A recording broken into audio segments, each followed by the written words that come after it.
1944년 4월 4일 화요일.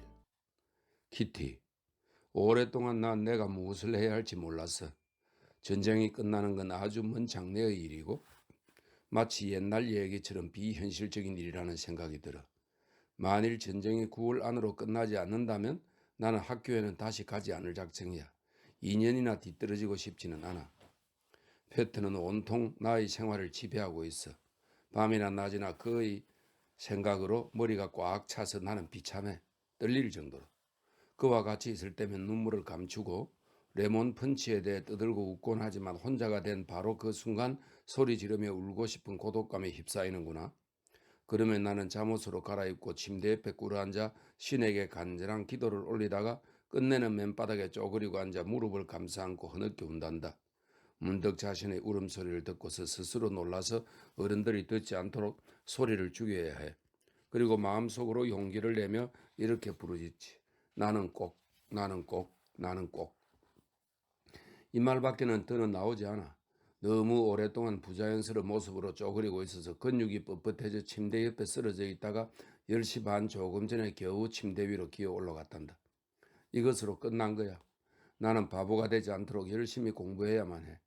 내 희망인 신문 기자가 되기 위해서 좋은 글을 쓸 수 있을 거야. 내가 쓴 글 중에 2개쯤은 좋은 것이 있어. 은신처 생활에 대해 쓴 내 글에는 유머가 있거든. 또 내 일기에는 잘된 표현이 많이 있어. 그러나 내게 참으로 훌륭한 재능이 있는지 어떤지는 아직 몰라. 이브의 꿈은 내가 쓴 동화 가운데 가장 잘된 것인데 어떻게 그 얘기 줄거리가 생각나는지 모르겠어. 캐디의 일생도 좋아. 그러나 대체로 보아서 대단한 것은 못 돼. 나는 내 작품에 대한 가장 좋은 그리고 가장 엄격한 비평가야. 어디가 잘 되었고 어디가 서투른가를 알고 있어.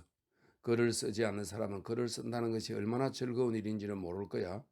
전에는 그림을 못 그린다는 것이 억울했는데 지금은 적어도 글을 쓸 수 있다는 사실에 한층 더 행복을 느끼고 있어. 비록 책이나 신문기사를 쓸 만한 재능은 없다 하더라도 나 자신에 대해서는 언제든지 쓸 수 있어. 나는 훌륭한 사람이 되고 싶어. 엄마나 판단 아주머니나 그 밖의 평범한 여자들처럼 집안일이나 할 뿐 얼마 지나면 나의 기억에서 사라져버리는 그러한 인생은 견딜 수 없어. 남편이나 어린아이들 이외에 목숨을 바쳐서 할 일을 가지고 싶어. 내가 죽은 뒤에도 영원히 살아있을 그러한 일들을. 그런 의미에서 나는 하나님이 나에게 글을 쓰고 내 마음을 표현하고 나를 발전시켜 나가신 재주를 주신 것을 감사드리고 있어. 나는 글을 쓰는 동안에는 모든 것을 잊어버려. 슬픔은 사라지고 용기가 솟아올라. 그러나 이것이 의문인데 난 훌륭한 글을 쓸 수 있게 될까? 신문기자나 작가가 될 수 있을까? 정말로 나의 생각, 나의 이상, 나의 환상을 모두 포착할 수 있는 글을 쓰게 되기를 간절히 바라고 있어. 캐디의 일생은 그 후 오랫동안 손을 못 대고 내버려 두었어. 머릿속에 분명한 줄거리가 잡혀 있는데 이상하게도 글이 되어 나오지 않아. 아마 완성되지 못한 채 휴지통에 버리거나 불태워버릴지도 모르겠어. 생각하면 마음이 언짢지만 경험도 없는 14살 어린이가 인생 철학에 대해서 쓸 수는 없지 않은가 하고 스스로 위로할 뿐이야. 그래도 나는 새로운 용기를 가지고 나아가고 있어. 나는 꼭 쓰고 싶기 때문에 언제든 성공하게 될 거야. 안내. 44년 4월 6일 목요일. 키티, 내 취미에 대한 너의 질문에 대답하겠어. 놀라지 않도록 미리 주의해 두는데 나의 취미는 퍽 많아. 우선 첫째로 글을 쓰는 일. 이것은 취미 정도가 아니야. 둘째는 족보를 조사하는 일. 이미 신문 잡지 같은 곳에서 프랑스, 독일, 스페인, 영국, 오스트리아, 러시아, 노르웨이, 네덜란드 등의 왕실 혈통을 조사했어. 벌써 오랫동안 내가 읽은 전기나 역사책에서 인용하기도 하고 때로는 역사책의 한 페이지를 그대로 옮겨두었기 때문에 조사는 상당히 진전되고 있는 셈이야. 세 번째 취미는 역사. 아빠가 역사책을 많이 사주시긴 하셨지만 공공도서관에 있는 역사책을 볼 수 있는 날이 몹시 기다려져. 넷째는 그리스와 로마 신화에 대한 것. 이 방면의 책도 많이 가지고 있어. 이 밖의 취미는 유명한 영화배우와 가족들의 사진을 모으는 일이야. 책이라면 나는 꼭 미친 사람 같아. 미술사며 시인이나 화가의 전기도 아주 좋아해. 장래는 음악에 열중하게 될지도 모르겠어. 그리고 나머지 학과도 모두 좋아하는 편인데 특히 역사를 제일 좋아해. 안내. 다음 글은 공포의 한순간이라는 글입니다. 44년 4월 11일 화요일. 키티, 머리가 지끈거려서 솔직히 어떤 말부터 시작해야 할지 모르겠구나. 금요일, 괄호 속에 멋진 금요일이야 이렇게 되어 있네요. 금요일과 토요일에는 모노폴리 놀이를 하며 지냈어. 주말이 너무 빨리 지나가 버린 것 같아. 일요일 오후에는 나의 초대로 패트가 4시 반에 내 방에 찾아왔어. 5시 15분에 우리는 다락방으로 가서 6시까지 있었어. 6시부터 7시 15분까지 라디오에서는 모차르트의 아름다운 음악이 흘러나왔어. 즐겁게 들었지. 특히 세레나데가 좋았어. 아름다운 음악을 들으면 언제나 속에서 끓어오르는 무엇이 마음을 흔들어 놓고 말아. 일요일 밤에도 패트와 같이 다락방으로 가서 편안히 앉을 수 있도록 긴 의자의 쿠션을 가져다 상자 위에 깔고 앉았어. 쿠션도 상자도 폭이 좁아서 둘이 바싹 붙어 앉을 수밖에 없었어. 그러나 보시도 같이 있었으니까 절대로 우리 둘만 있었던 것은 아니야. 8시 45분에 벼랑간 판단 아저씨가 휘파람을 불면서 디쉘시의 쿠션을 가져가지 않았느냐고 소리치기에 우리는 뻘떡 일어나서 쿠션을 안고 아래층으로 내려갔어. 디쉘시가 언제나 베개로 쓰고 있는 쿠션을 가져갔다고 야단하는 바람에 난리가 났단다. 디쉘시는 소중한 베개 속에 벼룩이 들어가지 않았느냐고 야단이었어. 우리는 그 벌로 베개를 깨끗이 청소해 주었어. 이 조그만 소동으로 한바탕 웃음바다가 되었지. 그러나 우리의 웃음도 오래 계속되지는 못했어. 9시 반 패트가 아래층으로 내려와 아빠에게 영어의 구문을 가르쳐달라고 부탁할 때 나는 언니에게 어머나 저것 봐 웬 사람이 보이네 하고 소리쳤어. 사실이었어. 도둑놈들이 창고 문을 부수고 있었어. 아빠 디셸씨 판단 아저씨 패트는 곧 아래로 뛰어내려가고 엄마 언니 아주머니 그리고 나 네 사람은 위층에 남아 기다리고 있었어. 놀란 우리 여자들은 웅크리고 앉아서 소곤거리며 떨고 있었지. 갑자기 아래층에서 쾅 하는 소리가 나고 다시 조용해졌어. 시간은 9시 45분이었어. 우리 얼굴에선 핏기가 가셨고 점점 와들와들 떨려왔지만 잠자코 있을 수밖에 없었어. 아래로 내려간 남자들은 어떻게 됐을까? 쾅 하는 소리는 무슨 소리였을까? 10시쯤 되자 계단에서 발소리가 들렸어. 아빠가 먼저 파랗게 질린 표정으로 방에 들어오셨어. 그 뒤에 아저씨가 따라오시며 불을 끄고 조용히 위로들 올라와요. 경찰이 올지도 모르니까 하고 말씀하셨어. 가만히 떨고만 있을 틈도 없게 되어서 먼저 불을 끄고 바삐 재킷을 집어들고 다른 사람들을 따라 위층으로 올라갔지. 무슨 일이 일어났어요? 빨리 얘기 좀 해주세요. 하고 여자들이 물어도 아무 대답도 없이 남자들은 또 아래로 내려갔어. 10시 10분에 모두 돌아와서 두 사람은 페트방의 열린 창문 앞에서 망을 보고 다른 사람은 열린 문들을 닫았어. 전등을 속옷으로 가리고 그들이 들려준 얘기는 대강 다음과 같아. 페트가 층계 참에서 꽝 하는 소리를 듣고 바삐 뛰어내려가 보았더니 창고 문의 반쪽 판자가 떨어져 있더래. 그는 위층으로 올라가 다른 사람들에게 알리고 네 사람이 같이 창고 안으로 들어갔대. 마침 도둑놈들이 땅을 파고 굴을 넓히고 있는 중이었던가 봐. 그것을 본 판단 아저씨가 그만 응급길에 경찰이다 하고 소리를 질렀다는 거야. 도둑들은 놀라서 밖으로 도망쳐버렸대.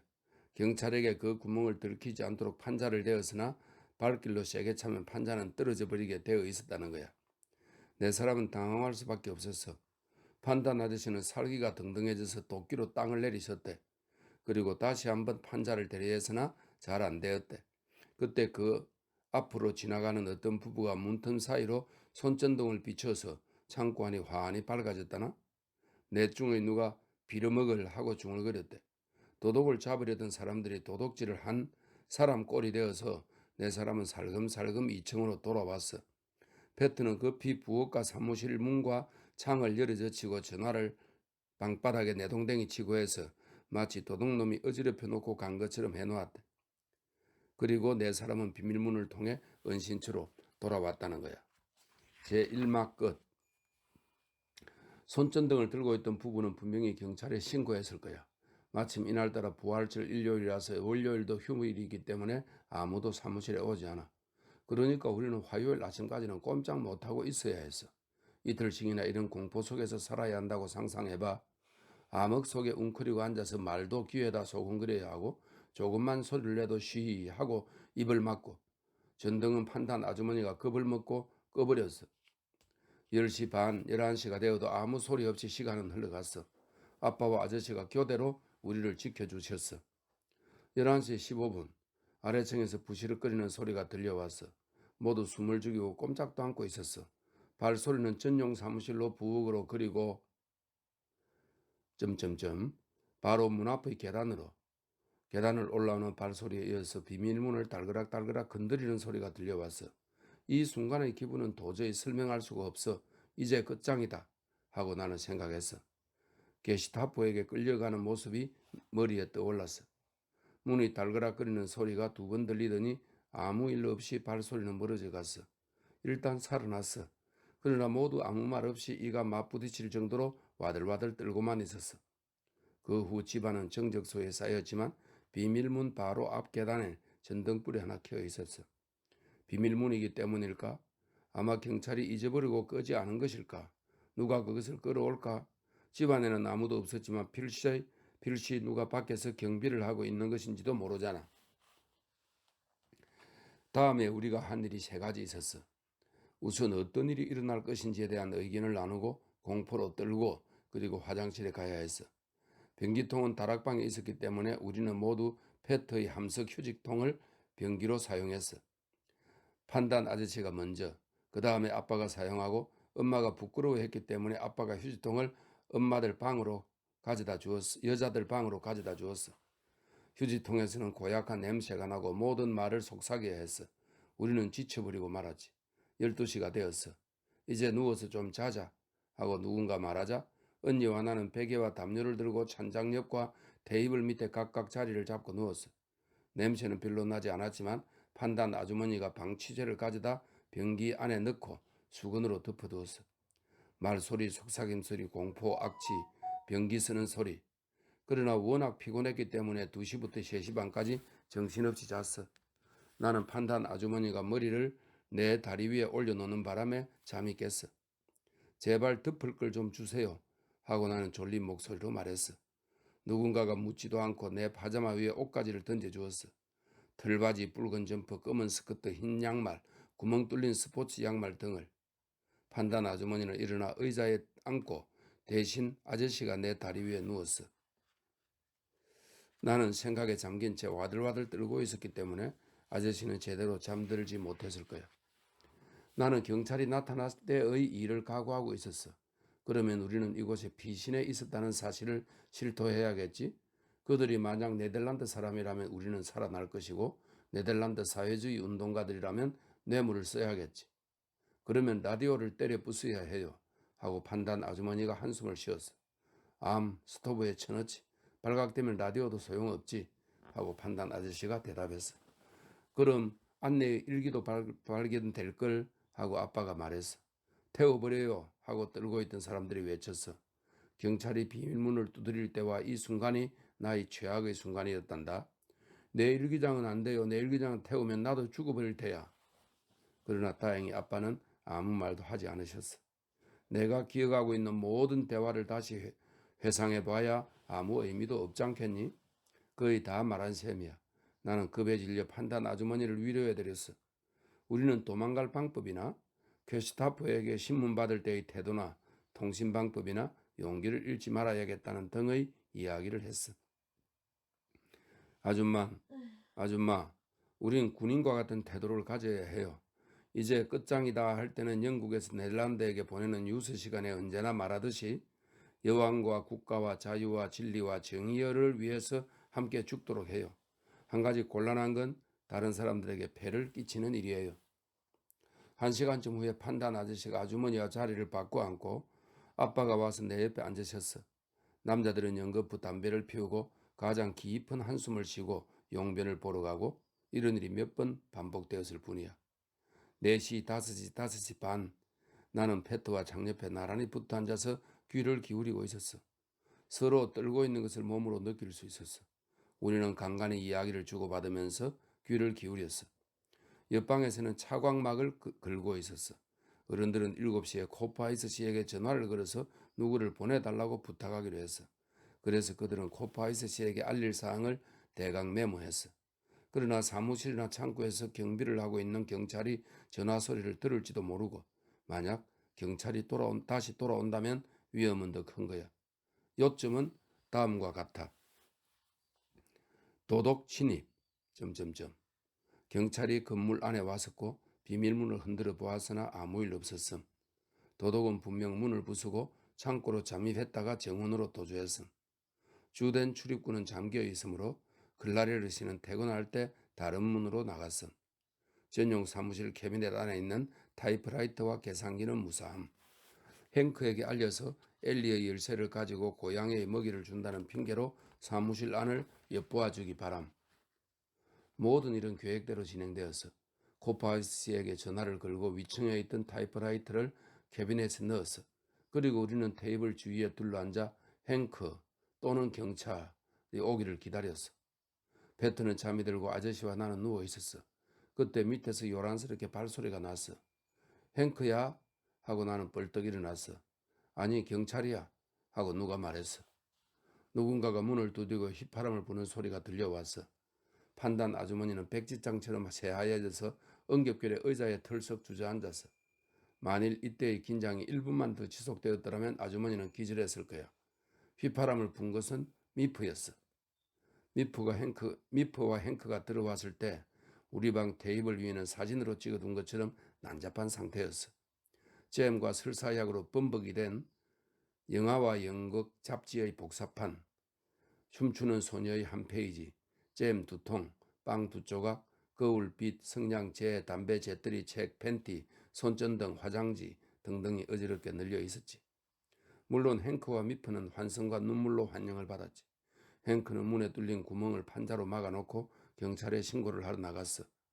미프는 야경꾼 슬라덴 씨가 구멍을 발견하고 경찰에 알렸으며 곧 경찰이 올 것임을 알려주는 편지를 창고 문 밑에서 발견했어. 우리는 반시간 동안 바삐 움직이면서 방안을 정돈했어. 언니와 나는 이불을 아래층으로 운반하고 화장실을 청소하고 이를 닦고 머리를 빗었지. 방을 대강 정돈한 다음 나는 위층으로 올라갔어. 테이블은 벌써 깨끗이 치워져 있었어. 우리는 커피와 차를 준비하고 우유를 끓이고 점심 준비를 했어. 아빠와 패터는 변기통을 더운 물로 씻고 방치제로 닦았어. 11시 돌아온 행크와 다 같이 테이블 앞에 모여 앉았어. 행크의 말을 들으면 대강 다음과 같아.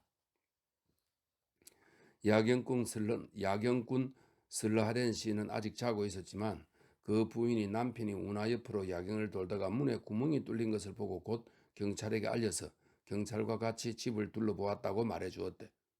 그는 화요일 클라리르 씨에게 자세히 보고할 거래. 경찰서에서는 아직 이 사건을 모르고 있지만 그 경찰이 화요일에 다시 조사하러 올 거래. 행크가 집으로 돌아오는 골목에서 채소 장수를 만나 도둑이 들었다고 말했더니 알고 있어요. 간밤에 우리 집 사람하고 같이 지나가다가 문에 구멍이 있는 것을 보았지요. 집사람은 그냥 지나가자고 했지만 내가 불을 비췄더니 도둑놈이 그냥 놀라서 도망가더군요. 그래도 경찰서에 알린다는 건 당신들로 보아서는 재미없는 일인 것 같아서 그대로 뒀죠. 뭐 잘 아는 건 아니지만 이것저것 상상할 수 있는 일이게 하고 말했단다. 행크는 인사를 하고 돌아왔대. 이 채소 장수는 점심시간마다 감자를 운반해 주기 때문에 우리가 여기 숨어 있다는 것을 분명히 알고 있을 거야. 고마운 사람. 행크는 1시에 돌아갔어. 우리는 설거지를 끝내고 모두 잠자리에 들었어. 나는 3시 15분에 잠이 깼는데 디셸 씨는 벌써 보이지 않았어.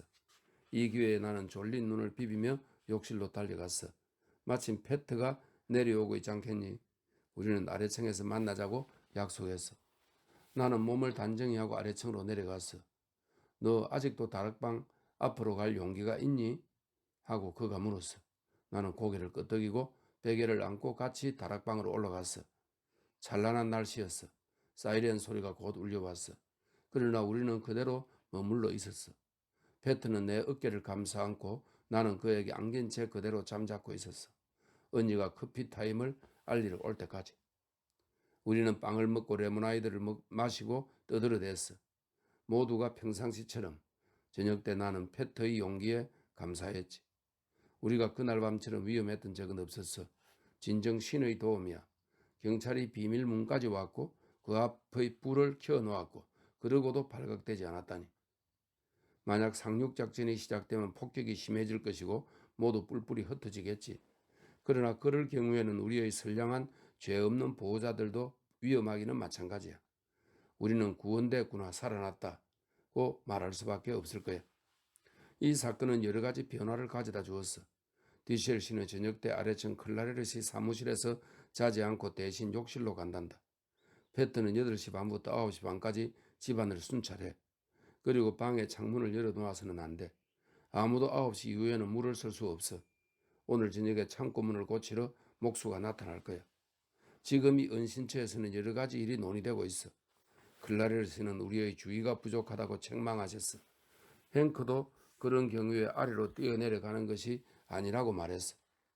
우리는 우리가 숨어 살고 한자리에 쇠사슬로 묶여있는 유대 사람이며 수없는 의무만이 있고 권리라고는 하나도 없는 신세라는 것을 다시금 뼈저리게 느꼈어. 우리 유대인들은 자기 감정을 밖에 나타내서는 안 돼. 모든 부자유를 꾹 참고 불평을 말해서는 안 돼. 할 수 있는 일을 힘껏 하고 나서 나머지는 신을 믿을 수밖에 없어. 이 무서운 전쟁은 어느 때든 끝나는 날이 있겠지. 우리가 유대 사람일 뿐 아니라 다시 일반 국민이 되는 날이 반드시 올 거야. 누가 이러한 괴로움을 우리에게 주었을까? 누가 우리 유대 사람을 다른 사람들과 구별하게 했을까? 또 누가 오늘날까지 우리를 이러한 공경 속에 빠뜨린 채 내버려 두었을까? 우리를 지금과 같은 처지에 있게 한 것은 하나님일 것이며 우리를 다시 구원해 주는 것도 역시 하나님이실 거야. 우리가 이 고난을 찾아 전쟁이 끝날 때 그때까지도 아직 유대 사람이 살아남는다면 그때야말로 유대 사람은 세상의 모범으로서 존경받게 될 거야. 세상 사람들이 우리의 종교에서 좋은 것을 배우지 않으리라고 누가 단언할 수 있겠니? 이를 위해서 오직 이것을 위해서 우리는 지금 고생해야만 해.